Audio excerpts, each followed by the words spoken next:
and also gives you a chance to move out the way. Let's go over to Lupe again. We're in Macau. You're on Box Nation. Enjoy it. Aram's Top Rank Incorporated, along with Seika, La Cerveza Tecate con Carácter, and our host, the Venetian Macau. This bout, 10 rounds in the lightweight division. The three judges are Edward Ligas, Mike Fitzgerald, and Danrex Taptasan. The man in charge, Katsuhiko Nakamura. Introducing first, fighting out of the blue corner. He enters the ring wearing blue trunks with red and white trim. His official weight, 133 pounds. As a professional, he has a record of 27 victories against only 4 losses, 3 bouts even, and 21 of those victories coming by way of knockout. Fighting out of Sumba, Indonesia, Roy Mukhlis. His opponent across the ring in the red corner, wearing the solid white trunks. He weighed in at an official 136 pounds. In 37 bouts as a pro, he has 35 victories against 1 lone defeat, 1 bout even, and 18 of those victories coming by way of knockout. Fighting out of Los Angeles, California, USA, Denis Shafikov.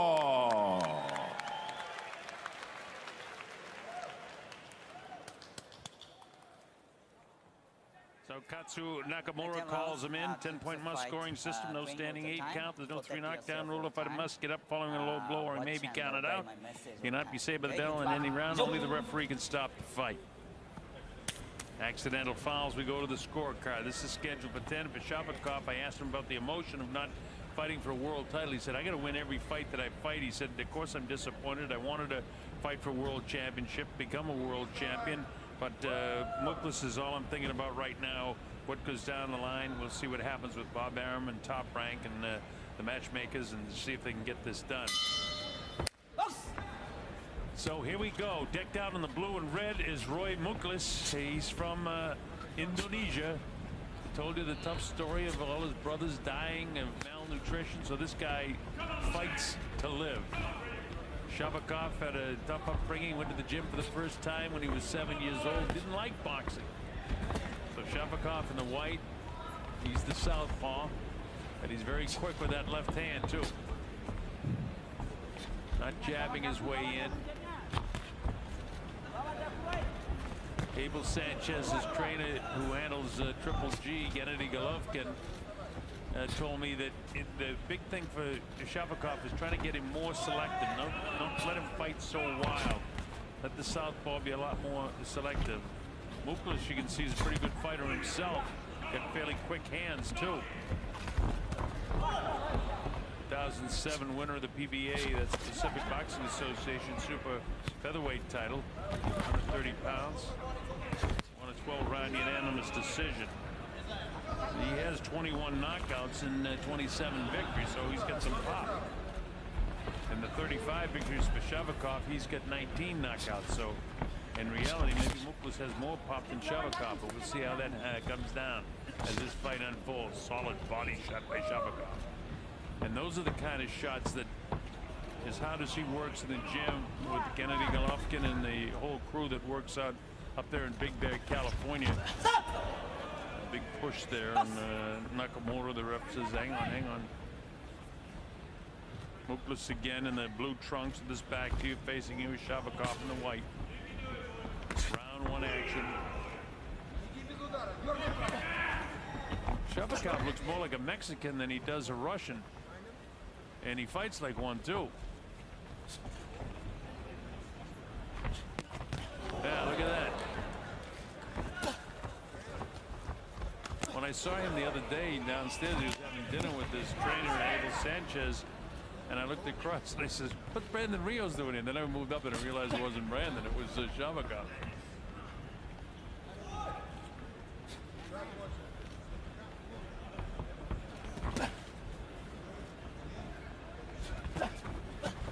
Shot upstairs with that left hand. He's very quick with his left hand. That's his power shot, of course, for Shafikov. Mukhlis boxing well. 20 seconds to go in the first round. Not a lot between them in this round, but I think Shafikov has landed more telling blows and landed that left hand more power than anything that Mukhlis has done in this round. Good solid round of professional boxing here in round number 1. I'd give that round to Shafikov.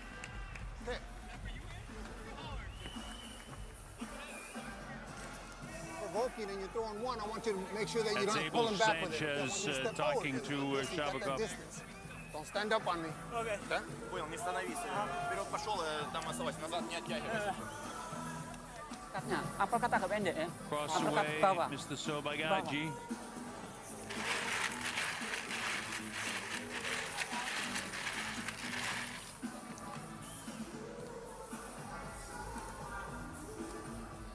He'll give you the one you want, but you got to gauge it, okay? You got to throw. Deep breath. Leo Kurlinski also works in there with Abel Sanchez. Okay. Second out. Second. Yeah, Shafikov turned pro in Russia in 2003 and ran off 33 fights without a loss, dropping a 12-round decision to Manuel Vasquez for the IBF fight here in Macau. That was last year in 2014. Here we go, round number 2. Shafikov in the white trunks, in the blue trunks, Roy Milkus. I'm the Colonel Bob Sheridan here. We're streaming live on TopRank.com, and these are our main international fights now. Coming up after this one, the IBF Junior Welterweight Championship of the world as Lian Wei Yang takes on Cesar Cuenca. Cuenca's got 46 victories without a loss. Yang 19-0.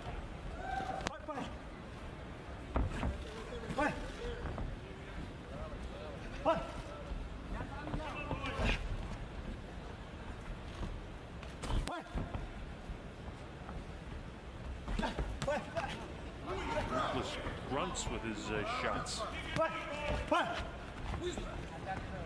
Sounds like a female tennis player.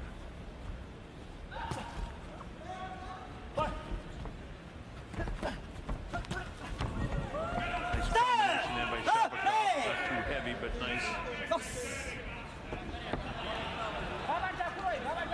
These are two very nice guys, by the way. I had a chance to meet both of them on this trip, and Mukhlis, your heart will go out to him with the tremendous tragedy he's had in his life. His parents died when he was young, brought up in an orphanage. Can you imagine 5 siblings died of malnutrition? And that's his family history. Shafikov, who entered the gym at 7 years of age for the first time to box, didn't like it. Oh, he clipped him. They're going to score that as a knockdown because he hung onto the ropes and his hand hit the canvas.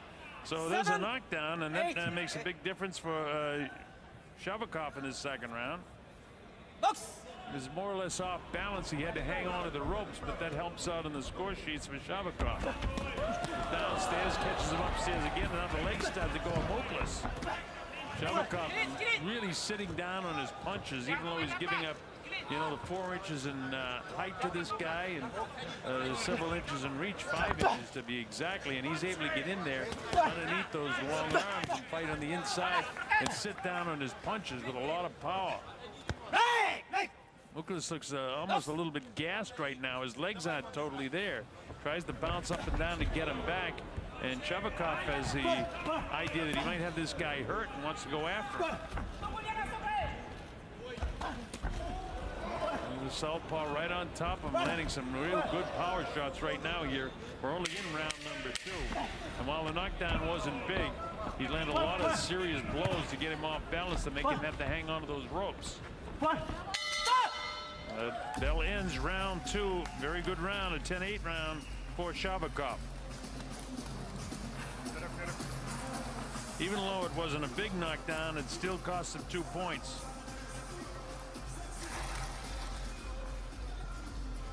So if the judges, Edward Legis, Mike Fitzgerald, and then Rex Tapdasan, if they all scored it the way I saw it, you see with that hand go down and the referee right on top of it did a good job.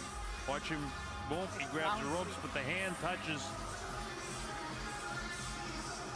But in that case, when he was off balance and the ropes held him up to be on him, he could have scored a knockdown anyway. But when the hand touches, this is where you make him quit. Okay? This is where he wants to go home right now. Okay? Deep breath. You heard what Abel Sanchez said. This guy wants to quit right now. He wants to go home, so keep the pressure on him. This is round 3. It's scheduled for 10. Let's see if Shafikov can do just that. Well, Mukhlis looked like, you know, his legs are very tired here to start out this round. He'll probably give it one last shot and see if Shafikov can catch him in between. Body shot. Back upstairs with some solid shots again. I'll tell you, there's a lot of heart in Mukhlis. He wants to fight the guy, but Abel Sanchez told him to really punish this body now and make him quit, force him to quit. He's feeling the pressure. He nailed him with the left hook. Mukhlis trying to get off the shots, grunts with every punch he throws.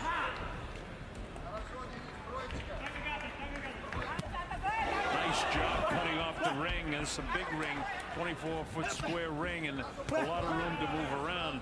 But Shafikov able to catch right up with it. Well, he's doing a nice job fighting inside those long arms of Mukhlis.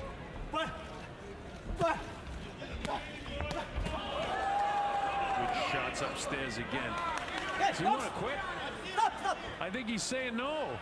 That's it. No more. That's it. He's had enough. He's had enough. He said no more. I don't want any more. Just waved his hand upstairs.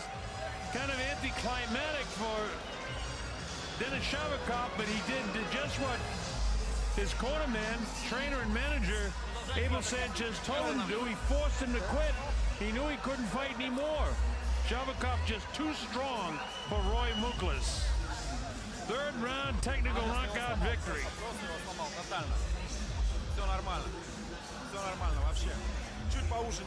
Took a lot of shots upstairs, a lot of shots to the body. And Shafikov, very impressive here, getting his 36th victory and his 20th knockout. Looking into the eyes of Roy Mukhlis. I almost feel bad for the kid. It just wasn't his night. It wasn't meant to be. And here it comes right here. He tries to get a shot. He can't hit him. A really strong right hand, left hand, and at that stage, he's had just about all he wants. He doesn't want any more of Denis Shafikov. He misses his right hand. And at the end, that's all she wrote. So a nice victory for Denis Shafikov. He followed the instructions to the T. Very disappointing for Roy. So we'll get the official particulars now on the timing from our ring announcer, Lupe Contreras. Ladies and gentlemen, here at Kotai Arena, the blue corner informs referee Katsuhiko Nakamura that he no longer wishes to continue the bout, obligating him to call a halt to this contest with an official time of 1 minute 14 seconds of round number 3. Declaring the winner by way of technical knockout, Denis Shafikov.